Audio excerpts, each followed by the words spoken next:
Hi, everybody. Welcome to Friends Talk Money. I'm Pam Kruger, co-host of Money Track on public television and founder of WealthRamp.com. I'm Richard Eisenberg, a personal finance writer and editor, and formerly the editor of the Money and Work channels for the PBS site for people over 50, nextavenue.org. And I'm Terry Savage, nationally syndicated personal finance columnist and the author of The Savage Truth on Money. We're three friends who like to talk money and all the issues that come with it. On this podcast, we're trying to help you understand your personal finances to get you and your retirement on the right path for true financial peace of mind. Hi, everybody. You probably know about financial literacy, which is having the skills and knowledge and behaviors to make informed decisions about money. And hopefully you feel pretty financially literate. How's your longevity literacy? And do you even know what that means? Well, don't feel bad if you don't, because Pam Kruger, Terry Savage, and I are going to explain all about it and why longevity literacy is the key to retirement readiness. To help us do it, we have a great expert who you see right here. That's Surya Kolluri. He's head of the TIAA Institute and recently published a really interesting study about longevity literacy with the Global Financial Literacy Excellence Center. So, Surya, why don't you start us off and explain what longevity literacy means and why it's important? It's so much of a pleasure to be here with you and engage in this conversation, Rich. I'm looking forward to it. Maybe I can start off by distinguishing between longevity risk and life expectancy and fold longevity literacy and its importance into it, if you don't mind. Sure. So I think we all know that longevity risk corresponds to the financial risk associated with living a life that lasts longer than expected. And then life expectancy refers to the number of years the person can expect to live. But as much as English as that sounds, life expectancy, when we test it, people have a misunderstanding, right? So let me give you an example. The vast majority of people, when you say, what do you think life expectancy is, think it is the point beyond which they will not live. In other words, their death date, as it were, as opposed to it being an average with a distribution around it. That's about a quarter of the people. 47% said they don't know what it even means, life expectancy. In other words, they've not thought about it. And 10% thought that they will pass away within a year or two of that number. So there's some education to be had around even this, what sounds like a simple notion of life expectancy. And so if you combine those two things, longevity risk and knowledge of life expectancy, all that bundles into this topic that we're going to be discussing called longevity literacy. Let me ask you to step back a second and just explain to us, you did a survey where you were asking Americans about this. Tell us a little bit about what you were asking them and what you found out. I think you found that longevity literacy was pretty weak. Yes. So, we've been studying, as you mentioned, Richard, that, testing people on financial literacy. What's a stock, what's a bond, what's interest rates, et cetera. And that number has not moved. So in 2022, we thought we'd ask a new question. We said, can we test people on their knowledge of longevity? The question that we asked was, when you get to age 65, how long should you expect to live? Now, why did we say age 65? Because we wanted to, jump past infant mortality. Because those infant mortality numbers suppress the average and give people a false read. So we said, okay, if you get to 65, you've jumped past infant mortality. Now, how long do you expect to live? And we asked that question if you were a male, and we asked the question if you were a female. And then what we found was more than half, say 53%, either said they did not know or underestimated how long they were going to live. And that underestimate is a bit of a problem, right? Because that exposes the folks who are underestimating to longevity risk. So we'll get to men and women in just a minute, but before we do that, I really want to hear from Pam and Terry about your thoughts about the survey's findings. Did you think people would be knowledgeable about longevity literacy? Do you think it matters very much? Pam, do you want to start? And then Terry after that?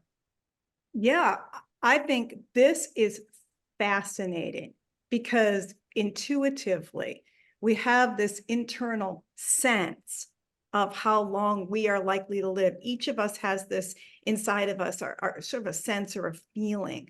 But, you know, having knowledge and realizing that at the age of 65, there's a very good chance that I'm going to live to 90 years old, that is a bit of a wake-up call, because when I look through the lens in the practical world of retirement planning, which is invariably what we're really talking about here, and your life savings, the more you know and understand, the better you can plan. Sarah? You know, this doesn't surprise me. A few years back, it's almost 20 years ago, I wrote a book called The Savage Number: How Much Money Do You Really Need to Retire? And I started the book by discussing longevity. And I think I started by saying, look, only God knows, if you accept that, what your longevity will be. But you really need some information on that. And so in all my speeches for years and years, I've said something like this: that's a critical ingredient in retirement planning, because if you knew for sure that you were going to retire at 73 and only live 2 more years, I mean, you'd go on a spending binge. So I gave them this advice to sit down with a glass of wine and go online to a wonderful website called living100.com. Living spelled out TO and then the number 100.com. We'll put that in the show notes. And there you go through a series of questions. It's not about you personally, but you go through questions like, how old are you now? How old are your siblings? How old are your parents, or at what age did they die? Some kind of demographic things. And then a lot of questions about your habits, like, do you exercise at least 3 times a week? Do you get in how many steps every day? Do you eat 2 servings of green leafy vegetables? And do you, one of them cracked me up and I use it in my speech, do you floss your teeth every day? And I did that once in a speech of dental assistants or hygienists, and they all started nodding, and I was shocked.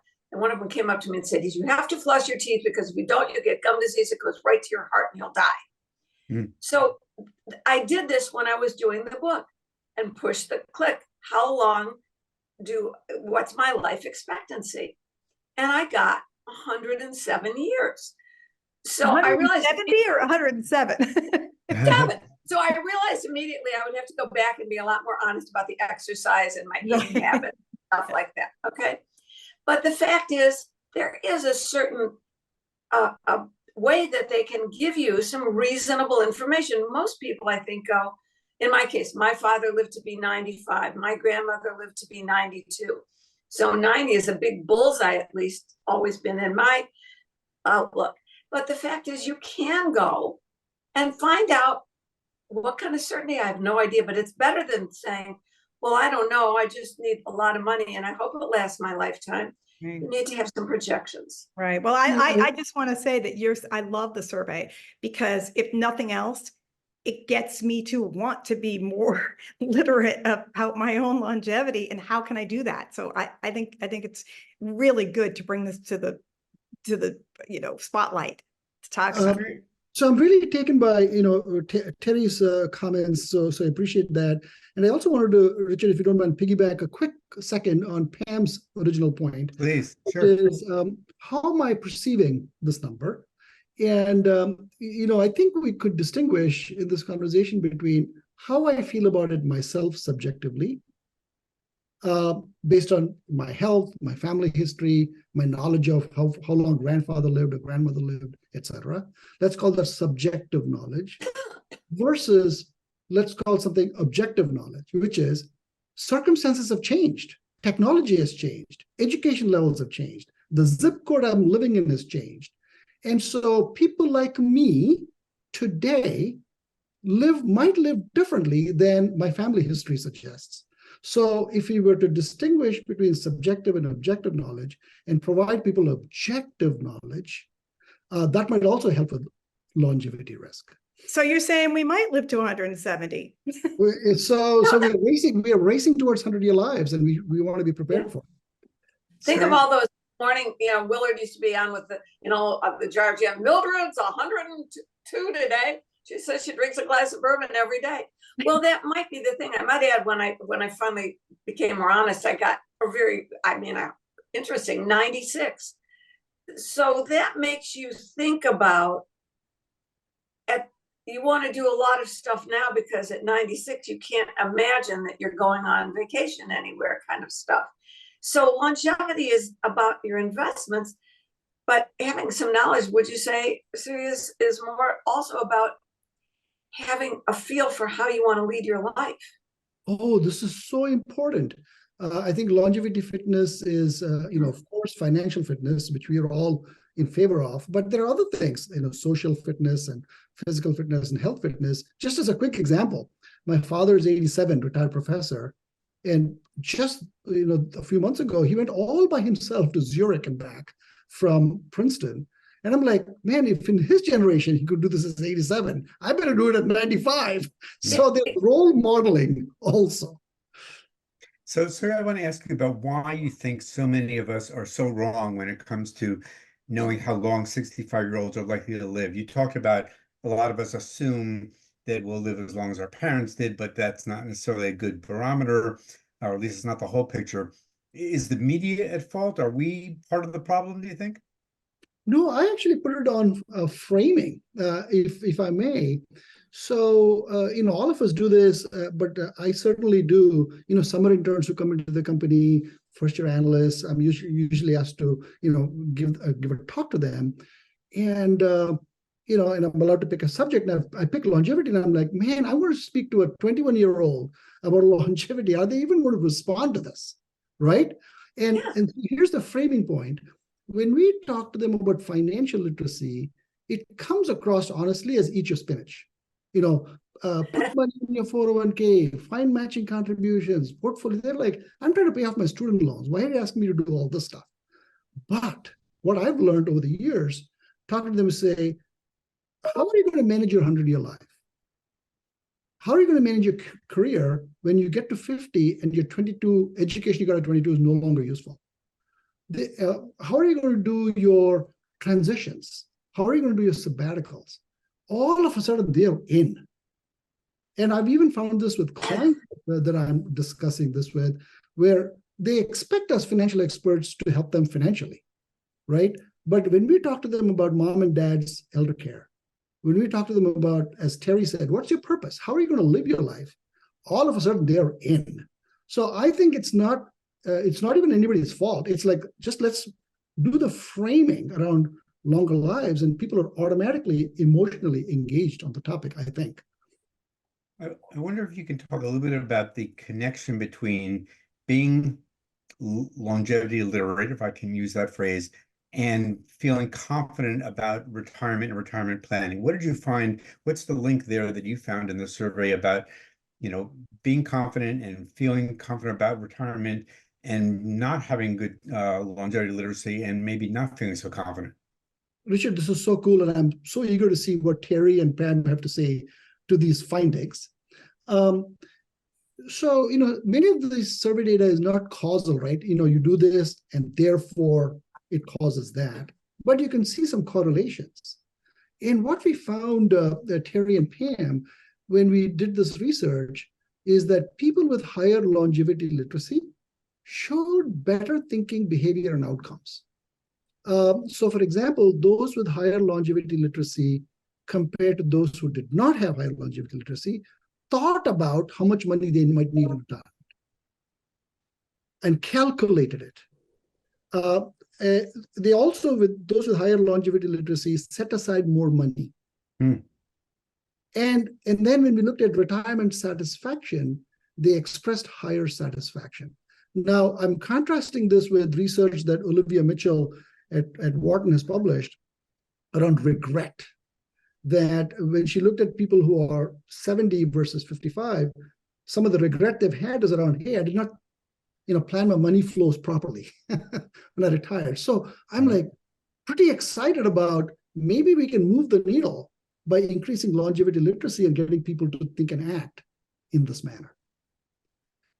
Do you really think, so interesting, do you really think that people don't think at all about longevity or about living longer?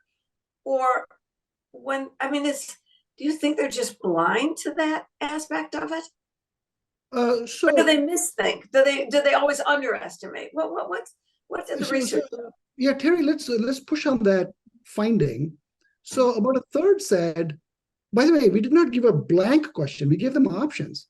So Yeah. if you're 65 and you're a male and you get to 65, we give them options. Is it 70? Is it 85? Is it 90? We gave them options, but we also gave them an option, I don't know. So they could pick, they could guess.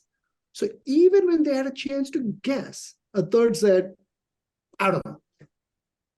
Right? So we can have a conversation about why is that the case, right? In other words, if we had given them a blank, fill in the blank, and they were uncomfortable, we could say, well, you're forcing them. But if you gave them options and they were still not comfortable guessing, there's something about it's a new topic, it feels like. I think it's a new lens. It's a new lens that you're looking through for your planning for the rest of your life. So, what I think is that, for somebody who feels confident that they are going to live a long, healthy life, let's say that they know more and therefore they've learned that they are likely to live to be 90 or beyond. That's when, through that lens, they can start to realize that when it comes to planning cash flows, for the rest of your life, if you're talking about the money side of it, that there's not going to be necessarily on one magical, one size fits all solution. And that is good in my book, because it's probably going to mean that if I know I'm going to live 30 more years, I really need to take the time to look at my planning and kind of dig into the details of, taxes, RMDs, Social Security, long-term care, instead of simply at certain decision points, inflection points along the way. Without this knowledge, you might have a tendency to not consider that and therefore just say, oh, I'm just going to choose a financial product that's going to take care of me forever. Say it's an annuity, let's say in this case. But the more you understand about longevity, and then you can be more cautious about your planning and take the planning more seriously. And it does take planning to not run out of money with that long life. Well, that's what I was going to bring up. I think that some of this might just be about fear, and I wonder what you think about that, Surya. It seems to me some people don't want to think about how long they might live or how long the average person 65 might live, because they think, gee, I haven't saved that much money, and if I'm going to be around for 30 years, how am I ever going to live that long with all, how am I going to make my money last? And then what about long-term care and my health and that sort of thing? So I think people may not want to even think about it. I might add to the word fear also maybe paralysis and inertia, right? So we've all done these tools. So you put your savings rate in, your age in, and says you're like $1 million short. What is a person supposed to do when they get a number like that? It's mostly going to be paralysis. Like, forget about it. I'm not even going to deal with this $1 million gap. I don't know what to do. Well, that's where the planning begins. I always say, call me crazy, but I always say retirement planning begins at retirement. That's the real work. Yes. And also, Pam, inertia, right? In other words, I'm doing what I'm doing, and making a change based on a plan is a kind of which is why behavioral finance and these auto enrollment, all these kind of nudges and defaults are helpful, because generally we run on inertia, and it takes a bit of a hair on fire moment. Wake up call. Really get a wake up call, right? Yeah. So if it's caregiving, dad's fallen down in the kitchen, broken his hip. All of a sudden, I'm thinking about caregiving. And no matter how many times we've talked about caregiving planning in the past, there's the hair on fire moment when wakes. So I think even as planning, we should be thinking about what are those life moments when we know people are going to wake up, and be ready with advice and guidance and solutions. Yeah. Well, time is money. One of the interesting things is that time leverages money more effectively than even a bull market can. I mean, if we get people to start thinking about this thing early, I just talked to my exercise instructor who said, yeah, I'm going to be 40. And I went, really? I mean, obviously in great shape. And I said, do you realize that you have to start putting more money away right now? Because, and I gave her the whole spiel. And I think that our problem is illiteracy totally about the, the compound interest. And compound interest. Yeah. Yeah, so all right, we've talked about, we're all four sitting here, and I bet everybody who's listening to us is going, yeah, that's really important. Why haven't I thought about it? What is your advice? Aren't we think of our audience as those maybe pre-retirees into retirement? I hope we have a lot of 20-somethings listening. You could learn a lot. But the fact is, what is it that both people have to do, and what we as a financial industry and those of us who care about people in their finances, what need we be doing now? Terry, let me just offer two thoughts. One may be offense, one is defense. So even government and government regulations have cottoned on to things we can do to help ourselves when we turn 50, right? So catch-up contributions. And if you start catch-up contributions at age 50, which is $1,000 extra, et cetera, that you can put into your 401k or your IRAs, and you map that for 15 years, one and one spouse, that adds up fast. So things like, what are we permitted to do that's different compared to when I was pre-50 would be one kind of really important thing to keep in mind. And the two is also saying, going to this point about regret. So what are the things I should be doing now that I'm not going to regret later that I did not do? And that a financial advisor can really help, kind of counsel. And I'll give you a couple of things that a financial advisor could counsel. We already talked about longevity and not planning for 85, but 90 or 95, especially one thinks about oneself and one's spouse, and the chances that one of the two could live longer. And therefore, it's not just, it's one of the two. And also thinking about inflation in different ways. Inflation is just not one number. You really need to break it down between, what is it for, healthcare? Yeah. What's your inflation rate? What is your inflation? And what is it by different categories? And I also think in our generation, we should also be thinking about us as the family bank. Meaning that if I plan for long-term care, I'm thinking about myself. But hey, if somebody in the family has a problem and they ask you for help, you're going to do it because it's the right thing to do. And those can be thousands of dollars. So we should be thinking about, with the financial advisor's help, a more holistic, a much more broad-minded view of what that plan ought to be. I want to go back to the survey a little bit and ask you if you can tell us any differences you saw among the answers from people by different generations and also by gender. Were boomers smarter about longevity than Gen Xers and millennials and Gen Z? Were women any smarter than men? What would you find? You like the So Richard, I'm pretty excited to answer this question because we launched a new study just yesterday, digging deeper into this question. In other words, we're used to seeing this data by male, female, right? But we said, let's push on this. So let's push on it by gender, by age, by race, by ethnicity, by LGBTQ+, by rural, urban, right? So that we can really, really, really say, just don't apply a general number on the population, but, by those specific categories. So we're pretty excited about that. We call it the state of financial preparedness in a diverse America. So that's just the kind of broad outline of the data we're sitting on.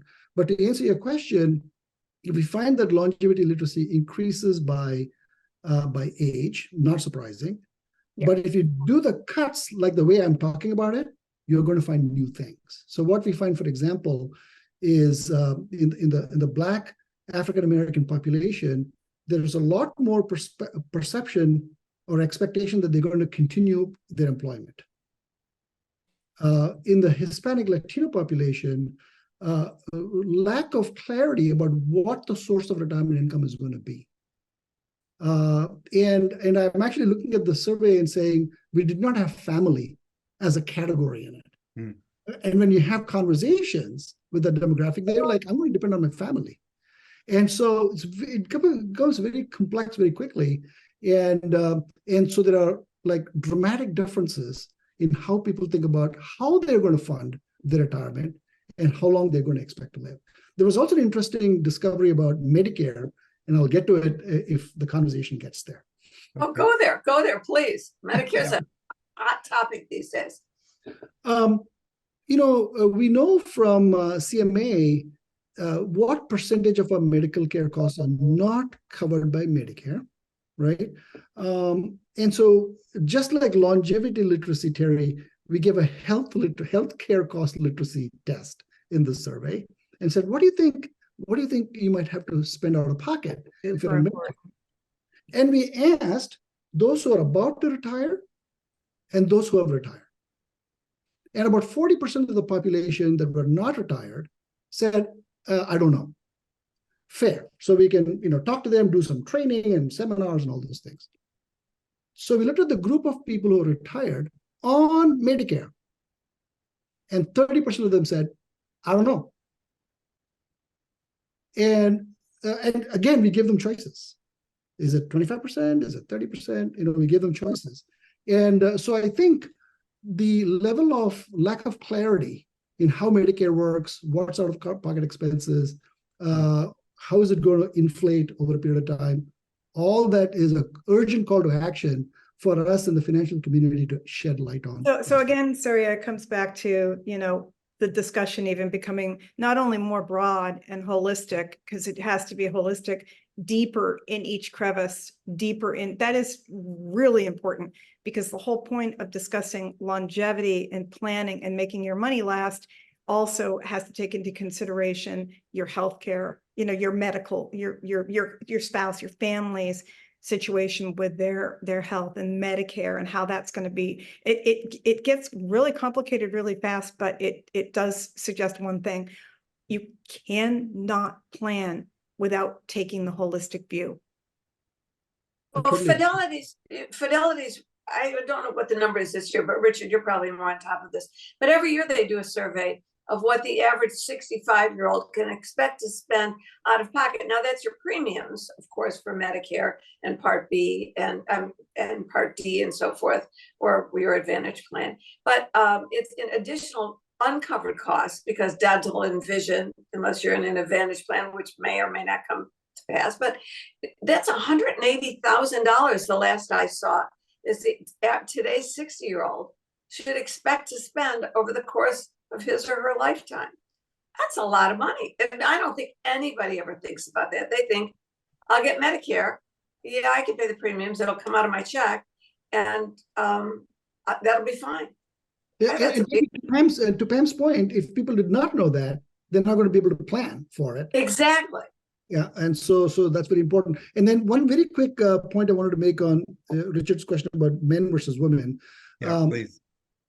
There was a very interesting contrast, and we can actually have a discussion about why we think this is. So when we compare men and women on financial literacy questions, women in general lag men, let's say by a certain percentage point. When we test on longevity literacy, the script flips. By the same percentage, women lead men on longevity literacy questions. So I'm thinking the aha to this is when a financial advisor sits to make financial planning, they should have both males and females, if that's the clients they have, together to have this conversation, because you need both financial literacy and longevity literacy to have a proper plan. Why do you think women have stronger longevity literacy than men? Any ideas? So interesting. So I'd love to have a conversation, because we have Terry and Pam on the show to kind of I'm just going to say hypotheses as to why that is. Yeah, I'm just going to say before we wrap really quickly here that I would think that this is something I think about more, because I've been told for the past 20 years that I'm likely to live longer than my male counterpart. And the closer I am to it and the older I get, the more I care. So the more I care, the more I want to learn. Oh yeah, let me just say this, speaking as the elder here. Women have been told, we're not dumb. We look around. We know intuitively, forget that the statistics, that women outlive men.